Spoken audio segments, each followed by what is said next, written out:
నా పేరు CH Balakrishna, DSP ACB Mahabubnagar range. మాకు వచ్చినటువంటి ఫిర్యాదు ఆధారంగా ఒక కేసు నమోదు చేసుకొని ఈరోజు ఎక్లాస్పూర్ గ్రామానికి సంబంధించిన పంచాయత్ సెక్రటరీ బి రంగన్న గారిని పట్టుకోవడం జరిగింది.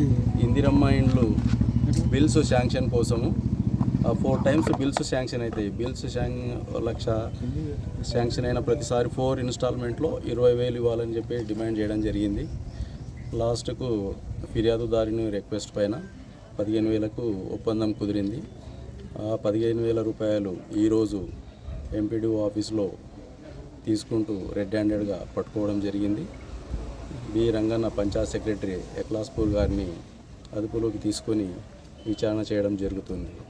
ఎవరైనా ప్రభుత్వ అధికారులు ప్రజల నుంచి లంచంగా డబ్బును డిమాండ్ చేసినట్లయితే ఏసీబీ టోల్ ఫ్రీ నంబర్ 1064 కానీ, వాట్సాప్ నంబరుకు కానీ, సోషల్ మీడియా ప్లాట్ఫామ్ అయినటువంటి ఫేస్బుక్, ట్విట్టరు, తర్వాత ఈ మధ్యనే కొత్తగా QR కోడ్ సిస్టమ్ అనేది కూడా వచ్చింది.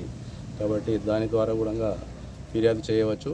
ఫిర్యాదుదారుల యొక్క వివరాలు గోప్యంగా ఉంచి సంబంధిత అధికారులపై విచారణ చేసి చర్య తీసుకోవడం జరుగుతుంది.